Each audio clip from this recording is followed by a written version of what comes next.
Hello guys, আসসালামু আলাইকুম।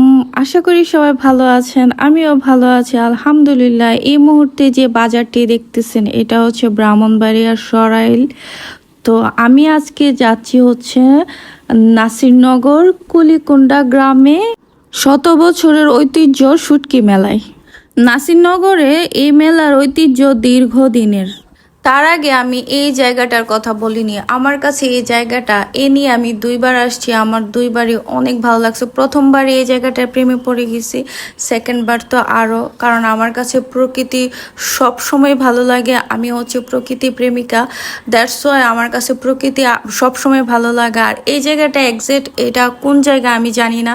এই জায়গাটা বর্ষা আসলে সব সময় মানে পানি থাকে। আমি এরকম শুকনা আর কখনো দেখিনি। এই তো আমি মেলাতে চলে আসছি। ওই যে মেলা দেখা যায় এখন, মেলার একটা ব্রিজের সামনে আমাদেরকে নামাই দিচ্ছে অটো, ওখান থেকে হেঁটে হেঁটে মেলায় যাচ্ছি। তো এখন শুরু করি এই মেলার বিস্তারিত। এই মেলার প্রধান পণ্য হচ্ছে শুটকি। এছাড়াও মেলায় স্থানীয় কুমারদের হাতে তৈরি হাঁড়ি, পাতিল, কলসি, ঝাঁঝর, থালা, ঘটি, বদনা বাটি সহ বাটি, পুতুল সহ নানা ধরনের সামগ্রী আছে। এখন বলি এই মেলাটা কুলিকুন্ডা গ্রামের কোথায় হয়। এই মেলাটা হয় হচ্ছে কুলিকুন্ডা গ্রামের কুলিকুন্ডা উত্তর সরকারি প্রাথমিক বিদ্যালয় মাঠে মেলাটি শুরু হয়। স্থানীয় লোকদের ভাষ্যমতে এই মেলাটি ৩০০ বছরের পুরনো। যখন কাগজের মুদ্রার প্রচলন হয়নি, তখন স্থানীয় সনাতন ধর্মাবলম্বী লোকজন নিজেদের উৎপাদিত শুটকি বিক্রি করতেন বিনিময়ের মাধ্যমে। তারা চাল, ডাল, ধান, সর্ষে, আলু, পেঁয়াজ, রসুন সহ নিত্য প্রয়োজনীয় জিনিসের বিনিময়ের মাধ্যমে শুটকি কেনাবেচা করতেন। এখন আর ওই ওই প্রচলন আর নেই। এখন হচ্ছে নগদ টাকায় কেনাবেচা হয়। মূলত দিন দিন শুটকির দাম বাড়ায় আগের মতো পণ্যের বিনিময়ে শুটকি বিক্রি করছেন না ব্যবসায়ীরা। এখন তো সব কিছুরই দাম অনেক বেশি, যার জন্য হচ্ছে এখন বিনিময় প্রথা দিনে দিনে মানে চলে যাচ্ছে। এখন আর ওই প্রথা নেই, এখন নগদ টাকায় কেনাবেচা হয়। আর এখানে হচ্ছে কিছু মাটির জিনিস, যেটা হচ্ছে মেলার প্রধান একটা বিষয়। আমি তো ছোটবেলায় যখন মেলায় যেতাম সবার আগে গিয়ে ব্যাগ ভরে ফেলতাম শুধু মাটির জিনিস দিয়ে। আমার কাছে মেলার মধ্যে মনে হয় যে মাটির জিনিসই সবার মন কাড়ে। আর আমার কাছে মাটির তৈরি জিনিসপত্র অনেক ভালো লাগে। এই তো সেই ৩০০ বছরের পুরনো মেলার ঐতিহ্য শুটকি বাজার। আর ওখানে দেখলাম যে পুলিশেরও মোটামুটি তদারকি অনেক ভালো ছিল, পুলিশ পর্যবেক্ষণ করতেছে।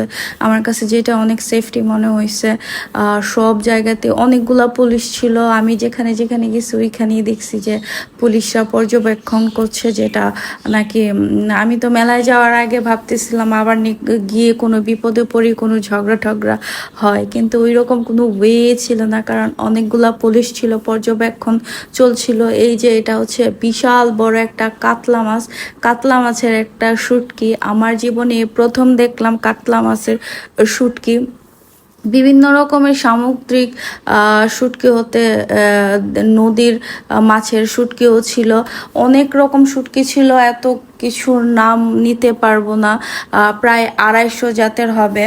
ওখানের পরিবেশ অনেক ভালো ছিল। দেখেন তাল গাছটা কত ভালো লাগতেছে, একটা আঙ্কেল মেলা করে বাসায় যাচ্ছে। এগুলা দেখলেই তো মন শান্তি লাগে, অনেক ভালো লাগে। আর এটা হচ্ছে নাগরদোলাতে সবাই উঠতেছে। আমারও উঠতে মন চাইছিল, বাট আমি ভয় পাই, দ্যাটস ওয়াই আমি উঠি নাই। আমার নাগরদোলা অনেক ভয় লাগে, আমার কেমন জানি লাগে। যদি ওখানে নৌকাটা ছিল না, যদি নৌকা থাকতো আমি নৌকায় উঠতাম। ছোট ভাইগুলা অনেক কষ্ট করছে আমার সাথে। আমি তো ছাতা দিয়ে হাঁটছি, ওরা ছাতা ছাড়াই আমার পেছন পেছন হাঁটছে। ওরা অনেক রোদে পুইরা একদম ছাই হয়ে গেছে আমার জন্য, ওরা অনেক কষ্ট করছে। তো যাই হোক, এখন হচ্ছে ও ঘোড়ায় উঠবে, তো ওরে একটু ঘোড়ায় উঠালাম। এখন হচ্ছে আমি মেলা থেকে বের হয়ে যাচ্ছি, চলে আসব, কারণ প্রচণ্ড পরিমাণে গরম ছিল। আর বৈশাখ মাসের রোদ তো বুঝিনি কি একটা অবস্থা, ঘামতে ঘামতে একদম শেষ। আপনাদের জন্য কত কষ্ট করি দেখছেন, তারপরেও যদি আপনারা সাপোর্ট না করেন, ভালো না বাসেন, নেগেটিভ কমেন্ট করেন, তাহলে কষ্ট লাগে না? আজকের মতো আমার ব্লগটি এ পর্যন্তই। আবার দেখা হবে নেক্সট কোনো ভিডিওতে। সে পর্যন্ত ভালো থাকুন, সুস্থ থাকুন। আল্লাহ হাফেজ গাইস। আর আমার ব্লগটা কেমন হয়েছে অবশ্যই কমেন্ট করে জানাবেন। ভুল ভ্রান্তি হলে ক্ষমা করবেন।